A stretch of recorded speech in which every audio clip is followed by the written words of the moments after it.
বাড়িতে লতি আনলে লতিটা কীভাবে বানাবেন দেখে নিন একবার। চিংড়ি মাছ, ইলিশ মাছ বা যে কোনো মাছ দিয়ে তো লতি অনেক খেয়েছেন, এইবার বানিয়ে দেখুন এইভাবে দই লতি। রেসিপিটা আমি মার থেকে শিখেছি, ভীষণই সহজ বানানো, অল্প সময়ে হয়ে যায়, অল্প উপকরণে হয়ে যায়। লতিটাকে কেটে নিচ্ছি, কীভাবে কাটবো সেটা দেখিয়ে দিচ্ছি। প্রথমে লতিটাকে নিয়ে ছুরি দিয়ে এইভাবে একটু চেঁচে নিতে হবে। লতি এইভাবেই কাটতে হয়। এখন তো বাজারে লতি কেটে বিক্রি হয়, অনেকেই লতি কাটা মানে কেটে নেওয়া লতিও আপনারা কিনতে পারেন, মাসিদের বললে ওরা কেটে দেবে, হয়তো একটু দাম বেশি নেবে, বাট সুন্দর করে ওরা পরিষ্কার করে ছাড়িয়ে রাখে। অথবা বাড়িতে একটু হাতে সময় নিয়ে এইভাবে প্রত্যেকটা লতি ঠিক এইভাবে পরিষ্কার করে নিয়ে তারপরে কেটে নিতে হবে বড় বড় পিস করে। লতিটাকে কেটে নেওয়ার পরে একটু সামান্য গরম জলে ভাপিয়ে নেব, যাতে কোনোভাবে গলা না ধরে। একটু নুন দিয়ে দিয়েছি, জলটা একটু গরম করে লতিটাকে দিয়ে নুন দিয়ে একটু হালকা, খুব বেশি করলে কিন্তু আবার লতি নরম হয়ে গলে যাবে, তো জাস্ট মানে ধোয়া উঠতে শুরু করবে জল থেকে, ঠিক ওই সময় নুন দিয়ে এইটা করলে কি হয়, লতি তো অনেক মানে জলের তলায় মানে নোংরা জায়গায় হয়, কচু লতি এগুলো, তো এগুলো না মানে টক্সিকটা বেরিয়ে যায়, একটু ভালো মতো পরিষ্কার হয়ে যায়। দেখুন একটু জাস্ট ভাপিয়ে নিয়েছি, মানে জাস্ট কয়েক সেকেন্ড, একটু জলটা গরম হওয়া শুরু করেছে, মানে মানে টকবক করে ফুটছে, ওরকম অবস্থা দিলে কিন্তু লতি নরম হয়ে যাবে। ফুটবে ঠিক তার আগের স্টেজ অবধি, মানে জাস্ট ফোটার আগে স্টেজ ধোয়া ওঠা শুরু হবে, ওই সময় লতিটাকে তুলে নেবেন। এবার কড়াইতে 1-1.5 চামচের মতো সর্ষের তেল দিয়ে দিচ্ছি, দিয়ে দেবো 1/2 টিস্পুনের মতো কালো জিরে ফোড়ন।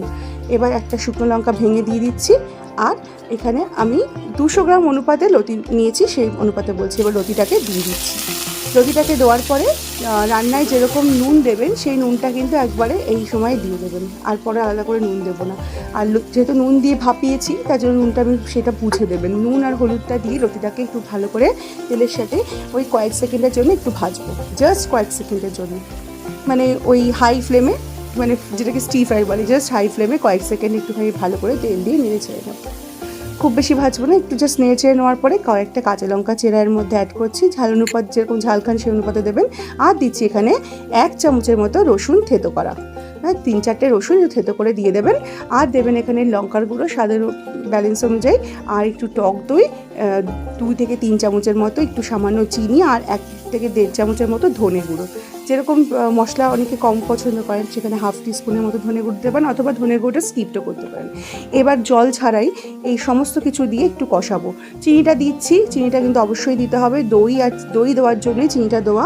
বাড়িতে দই অ্যাভেলেবেল না থাকলে টমেটো দিয়েও এটা করতে পারে, তাহলে সেক্ষেত্রে আর দই লতি হবে না, টমেটো বাটা একটা দিয়ে একটু করা যায়। এবার এটাকে একটু ঢেকে রাখছি মিনিট 1-2 মতো, তাহলে অনেকটা ভাপা থেকে অনেকটা জল ছাড়বো।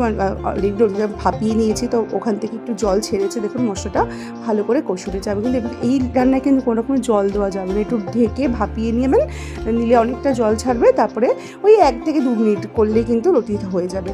মোটামুটি একটুখানি ভালো করে কষিয়ে নেওয়ার পর উপর দিয়ে এরকমভাবে নামানোর ঠিক আগে 1 চামচের মতো কাঁচা তেল ছড়িয়ে দিতে হবে, ব্যাস রেডি। এই রেসিপিটা করতে জাস্ট মানে 10 থেকে 15 মিনিটের মতো লাগে, যদি কাঁটা লতি কিনতে পারেন তাহলে। এইভাবে একবার ট্রাই করুন, করে কমেন্টে জানান কীরকম লাগবে। আজকের মতো এই পর্যন্ত।